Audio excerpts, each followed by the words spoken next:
نحمده ونصلي على رسوله الكريم اما بعد فاعوذ بالله من الشيطان الرجيم بسم الله الرحمن الرحيم رب اشرح لي صدري ويسر لي امري واحلل عقدة من لساني يفقهوا قولي۔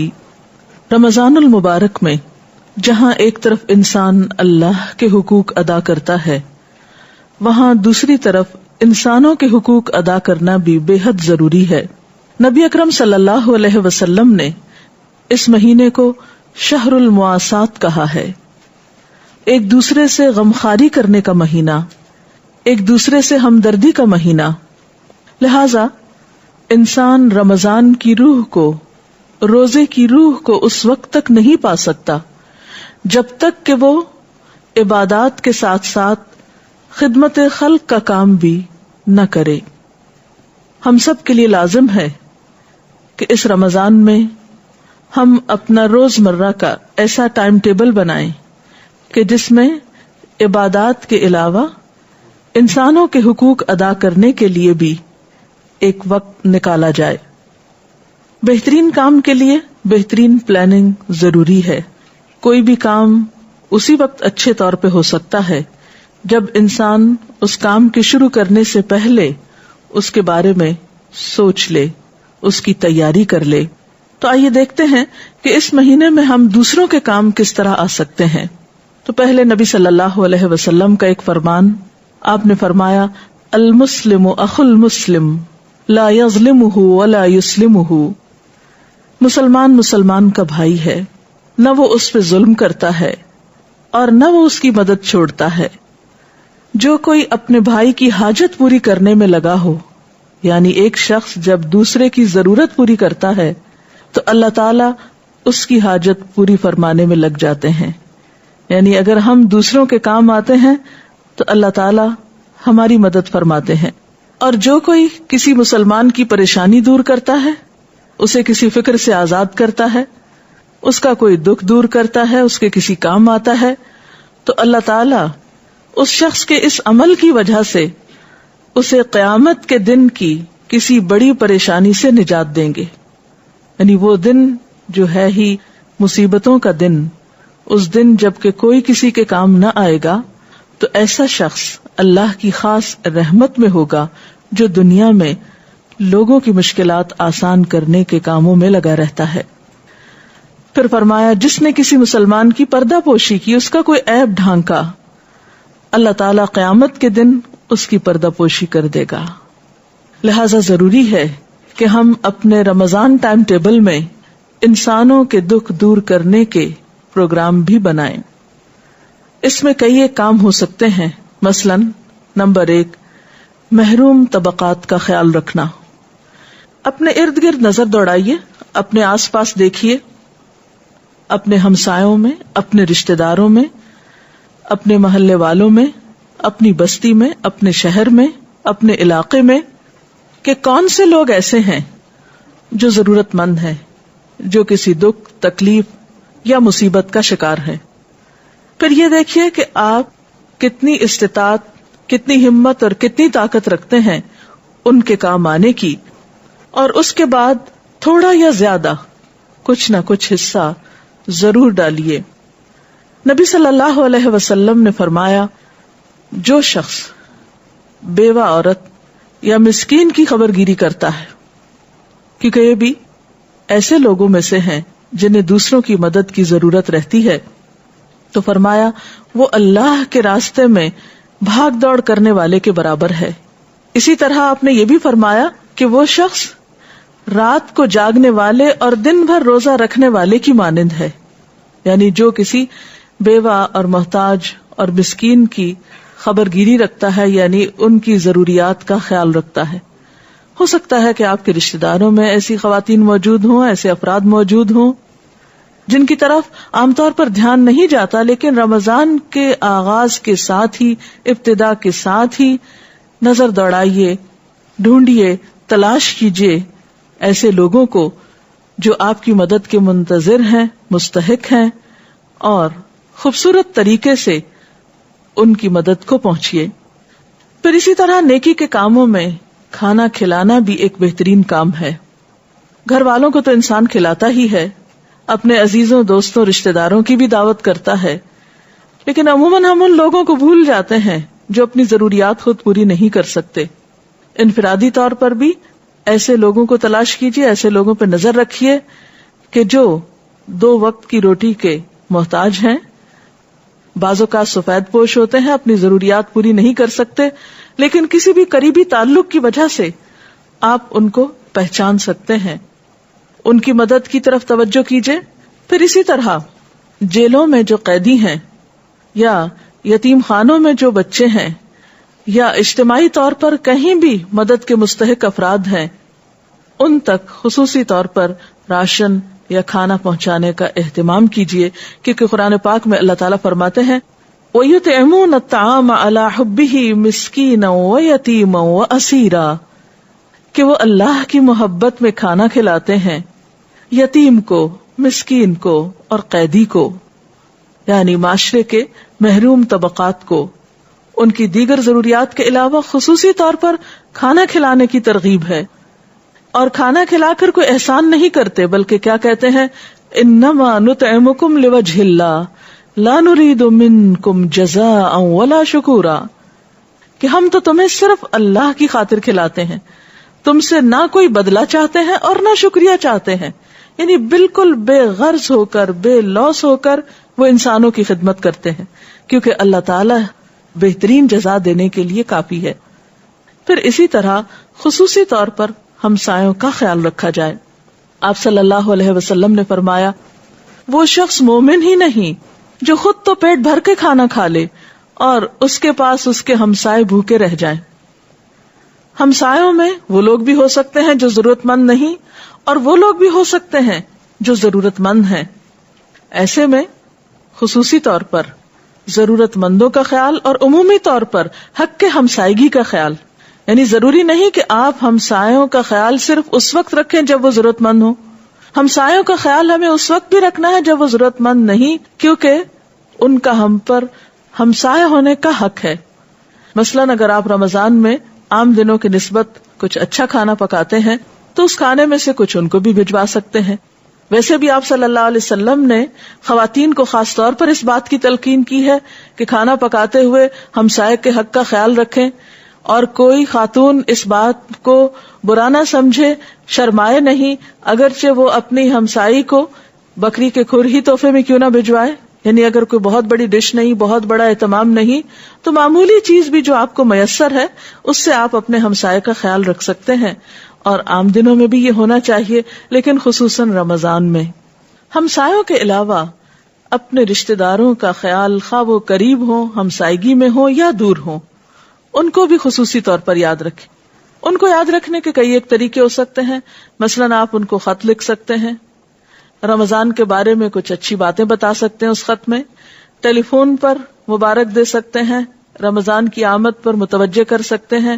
نیکی کے جو کام آپ خود کرنے کے لیے نیت اور ارادہ کر رہے ہیں آپ ان کے ساتھ شیئر کر سکتے ہیں. پھر اسی طرح ان کی ضروریات پوری کر سکتے ہیں. اور یہ بھی کچھ ضروری نہیں ہے کہ رشتہ دار اگر غریب ہوں یا مسکین ہوں تو اسی صورت میں ان کا خیال رکھا جائے.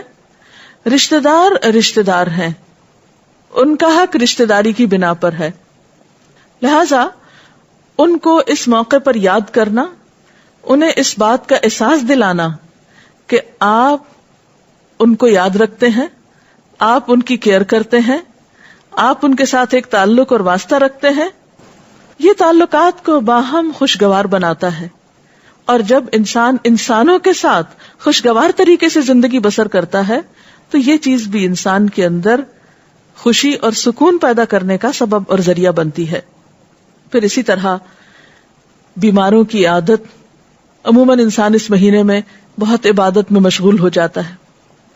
ہم اپنے ایک مخصوص ٹائم ٹیبل کو فالو کرتے ہیں، اتنے بجے اٹھنا ہے، اتنے بجے سحری بنانی ہے، اتنے بجے کام ختم کرنا ہے، اور اسی طرح کے بہت سے اپنے ذاتی عبادت کے پروگرام. اس میں عموماً ایسا ہوتا ہے کہ انسان بیماروں کو یا ایسے لوگوں کو بھول جاتا ہے جو اس کی مدد کے مستحق ہو سکتے ہیں. تو اس میں جاننے والے بیمار بھی ہو سکتے ہیں اگر خدا نخواستہ کوئی کسی تکلیف میں مبتلا ہے، اور ہسپتالوں کے مریض بھی ہو سکتے ہیں. بعض اوقات یہ دیکھا گیا ہے کہ ہسپتالوں میں مریضوں کے ساتھ ساتھ ان کے رشتہ دار جو مریض کی کیئر کرنے کے لیے ہسپتالوں کے باہر بیٹھے ہوتے ہیں ان کی طرف کوئی توجہ نہیں دیتا. افطار کے وقت اگر آپ ہسپتالوں کا رخ کریں اور ہسپتال کے باہر بیٹھے ہوئے لوگوں کے جھمگھٹوں میں کھانا پہنچانے کا اہتمام کریں تو یہ بھی نیکی کا ایک بہت بڑا موقع ہو سکتا ہے. بیماروں کے لیے اچھی دعاؤں کے تحفے لکھ کر، یا ان کو اگر آپ خود کچھ جانتے ہیں تو زبانی طور پر، یا اگر کوئی دوا کے لیے پیسوں کا محتاج ہے تو اس کی مدد کریں. اور یہ ہر شخص اپنے سراؤنڈنگ میں اپنے آس پاس ضرورت کے مطابق دیکھ سکتا ہے کہ کہاں کون کس مدد کا محتاج ہے، ضرورت مند ہے. کیونکہ نیکی کمانے والا انتظار میں نہیں رہتا، وہ نیکی کے مواقع کی بھی تلاش کرتا ہے.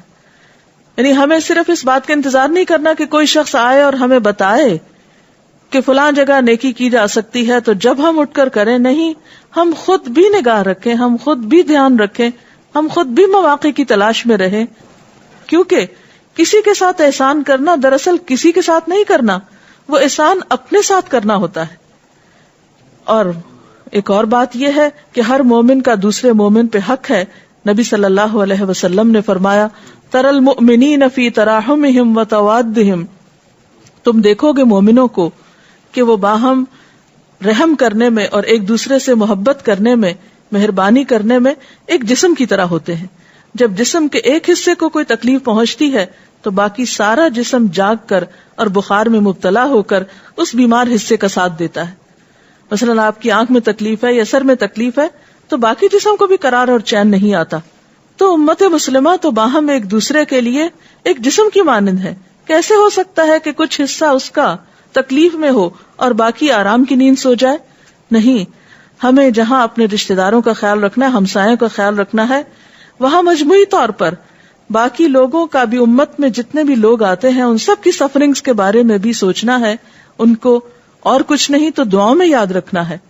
یعنی ہم دعا مانگتے وقت بھی بعض اوقات اتنے خود غرض ہو جاتے ہیں کہ صرف اپنے لیے، اپنے بچوں کے لیے، اپنے رشتہ داروں یا جاننے والوں کے لیے دعا مانگتے ہیں اور باقی لوگوں کو بھول جاتے ہیں. جبکہ مسلمان کا بھائی ہے اور وہ ایک دوسرے کا مددگار ہے. اسی طرح جیسے پہلے بھی بات ہوئی، اپنے نوکروں، خادموں اور قریب کے لوگوں کے کام میں کمی کرنا جو ہے، یہ بھی رمضان کے کاموں میں سے ایک کام ہے. اور اگر ان نیکیوں میں سے کوئی نیکی نہ ہو سکے کسی بھی وجہ سے، تو یاد رکھیے کم سے کم نیکی یہ ہے کہ انسان اپنی ذات سے کسی کو تکلیف نہ دے، اپنی زبان سے کسی کو تکلیف نہ پہنچائے، اپنے ہاتھ سے کسی کو تکلیف نہ پہنچائے، زبان سے ایسی بات نہ نکالے جو دوسرے کے لیے دکھ اور درد کا سبب ہو، کسی کی عزت پر کوئی حرف نہ اٹھائے. نبی صلی اللہ علیہ وسلم نے فرمایا، ہر مسلمان پر دوسرے مسلمان کا خون، مال اور عزت حرام ہے. جس طرح کسی مسلمان کا خون بہانا حرام ہے، اسی طرح کسی کی عزت کو پامال کرنا، اس کے بارے میں غلط بات کرنا، وہ بھی حرام ہے اور ممنوع ہے. ان تمام چیزوں کے بارے میں بچنے کی کوشش کرنی چاہیے. اور حقیقت یہ ہے کہ روزہ صرف اس چیز کا نام نہیں ہے کہ ہم بھوکے پیاسے رہیں اور اس کے بعد جو چاہیں کریں. روزہ نام ہے اپنے آپ کو برائی سے روکنے کا. آپ صلی اللہ علیہ وسلم نے فرمایا، کم من صائم لیس لہ من صیامہ الا الظما، کتنے ہی روزہ دار ایسے ہیں جنہیں اپنے روزوں سے سوائے بھوک پیاس کے کچھ بھی حاصل نہیں ہوتا. اس لیے روزہ رکھ کر انسان جہاں نیکی کے کاموں کی تلاش میں رہے، وہاں برائی سے بچنے کی بھی پوری کوشش کرے، کسی کو اپنی زبان اور ہاتھ سے دکھ نہ دے. اللہ تعالی ہمیں بہترین روزے رکھنے کی توفیق عطا فرمائے. اگر آپ کے ذہن میں کوئی سوال ہو اس گفتگو کے بعد تو وہ آپ کر سکتے ہیں. ڈاکٹر صاحبہ، جیسا کہ آپ نے فرمایا کہ رمضان میں روزے کی روح جو ہے وہ حقوق العباد ہے، لیکن ہم عام طور پہ یہ دیکھتے ہیں کہ اس مہینے میں لڑائی جھگڑے کی تعداد بہت زیادہ بڑھ جاتی ہے، اور اس کی بنیادی وجہ زبان کا غیر محتاط استعمال ہے. اس سے کس طرح سے بچا جا سکتا ہے؟ اصل میں روزے کا بنیادی مقصد تو انسان کے اندر تقویٰ پیدا کرنا ہے، خدا کا خوف پیدا کرنا ہے. انسان کو اس لیے کھانے پینے سے روکا جاتا ہے تاکہ بھوک کا احساس اس کے اندر دوسرے احساسات کو بھی جگانے کا ذریعہ بنے. لہذا اس بات کا خیال رکھا جائے اور ایک دوسرے کو تلقین کی جائے کیونکہ بعض اوقات ہم برائی دیکھتے ہیں لیکن دوسرے کو روکتے نہیں ہیں. ایک شخص بھول سکتا ہے کہ اسے یہ غلط کام نہیں کرنا، تو جو دیکھنے والا ہے اس کا بھی فرض بنتا ہے کہ وہ اس کو یاد دہانی کرا کے اس غلط کام سے روکے. نبی صلی اللہ علیہ وسلم نے فرمایا کہ جب تو روزہ رکھے تو تیری آنکھ، تیرے کان کا بھی روزہ ہونا چاہیے، تیری زبان پر بھی کنٹرول ہونا چاہیے، جھوٹ اور حرام چیزوں سے بچنا چاہیے، پڑوسی کو تکلیف نہیں دینی چاہیے، تجھ پر وقار اور اطمینان اس طرح ہونا چاہیے کہ تو اپنے روزے کے دن کو اور دوسرے دنوں کو برابر نہ کر. یعنی روزے میں بطور خاص ان چیزوں کا اہتمام ضروری ہے. کیا زکوٰۃ یا صدقہ خراج ہے وہ رشتہ داروں کو بھی دیا جا سکتا ہے؟ کیونکہ عموماً ہم اس سے گھبراتے ہیں کہ ان کو کیسے دیں کہ ان کی دل آزاری بھی نہ ہو. اب دیکھیے کہ ضرورت مند رشتہ دار کو زکوٰۃ دی جا سکتی ہے اگر وہ زکوٰۃ کے مستحقین میں سے ہے، لیکن دینے کے انداز میں ایسی خوبصورتی ہونی چاہیے، اتنی اپنائیت ہونی چاہیے کہ لینے والا محسوس نہ کرے. اور یہ ایک حقیقت ہے کہ اپنے رشتہ دار سے ایسی کسی بھی چیز کو وصول کرنا ایک مشکل عمل ہے، لیکن اس کا اہتمام دینے والے کو کرنا چاہیے کہ وہ اسے دوسرے کے لیے آسان کر دے اور محسوس نہ ہونے دے. جی آپ. تو صاحبہ جس طرح آپ نے بہت سے نیکی کے کام بتائے، لیکن اکثر ایسا ہوتا ہے کہ آپ سارے نہیں کر پاتے، تو حقوق کی ادائیگی میں پہلے کس کا حق دینا ضروری ہے؟ جو قریب تر ہو. مثلا ایک شخص آپ کے قریب تڑپ رہا ہے تو اسے چھوڑ کر آپ دور والے کا حق ادا کرنے کے لیے نہیں جائیں گے، اور ہو سکتا ہے باہر بھی ایک شخص ضرورت مند ہو اور اندر بھی ہو، تو پہلے آپ قریب والے کا حق پہچانیں. جی سوال یہ ہے کہ ہمسائے میں کیا غیر مسلم بھی حسن سلوک کے مستحق ہیں؟ جی ہاں، ہمسائے میں سب ہمسائے آتے ہیں، خواہ کوئی مسلمان ہو یا نہ ہو، رشتہ دار ہو یا نہ ہو. حقیقت یہ ہے کہ الخلق عیال اللہ، یہ ساری مخلوق اللہ کا کنبہ ہے، اور اللہ تعالیٰ کے قریب وہ شخص ہے جو سب سے زیادہ اس کنبے کا خیال کرنے والا ہے. چونکہ سارے ہی اللہ کی مخلوق ہیں، اور یہ کام ہمارا نہیں کہ ہم لوگوں میں تفریق کریں، یہ تو خالق کا اپنا کام ہے کہ وہ اپنی مخلوق کو کس نظر سے دیکھے. ہمیں ججمنٹل نہیں ہونا. یوم الدین تو آخرت کے روز کا نام ہے، جزا سزا تو اس کے ہاتھ میں ہے، اور معلوم نہیں کس کو کب ہدایت ہو جائے. ہمارا کام یہ ہے کہ ہم بلا کسی تفریق ہر انسان کی مدد کے لیے تیار رہیں. ڈاکٹر صاحب، ہمارے ہاں جو لفظ صدقہ ہے اس کو ایک ذرا اس فارم میں لیا جاتا ہے کہ جیسے کہ بہت ہی کوئی ضرورت مند، تو جیسے آپ نے فرمایا کہ رشتہ داروں کو کھانا کھلاؤ، تو کیا یہ کھانا کھلانا بھی صدقہ بے شمار ہوگا اور یہ ایک پازیٹیو معنوں میں ہے؟ جی ہاں، اسلام میں صدقے کا تصور کیا ہے؟ آپ صلی اللہ علیہ وسلم نے فرمایا کل معروف صدقہ، ہر نیکی کا کام صدقہ ہے. اور صدقہ کا لفظ جو ہے صاد دال قاف سے ہے، صدق سچائی اسی سے ہے. یعنی انسان خالصتاً اللہ کی رضا کے لیے جب کوئی اچھا کام کرتا ہے تو وہ ایک طرح سے اپنی طرف سے اپنا فرض ادا کر رہا ہوتا ہے، یا اپنے ایمان کے سچا ہونے کا ثبوت دے رہا ہوتا ہے. یہ ہے دراصل صدقہ کی روح. اور اس میں پھر تمام نیکیاں آ جاتی ہیں، جن میں ایک نیکی مال خرچ کرنا بھی ہے.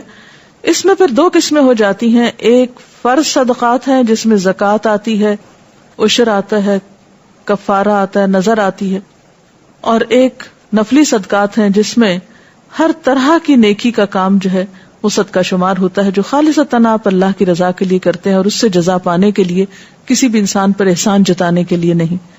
تو جب آپ اپنے دوستوں، رشتہ داروں، قریبی لوگوں کے ساتھ کوئی بھی بھلائی کرتے ہیں، ان کو کھانا کھلاتے ہیں، تو وہ آپ کے حق میں ایک نیکی لکھی جاتی ہے، وہ بھی ایک طرح سے صدقہ ہی شمار ہوتی ہے. وآخر دعوانا ان الحمد للہ رب العالمین. سبحانک اللہم وبحمدک، نشہد ان لا الہ الا انت، نستغفرک ونتوب الیک.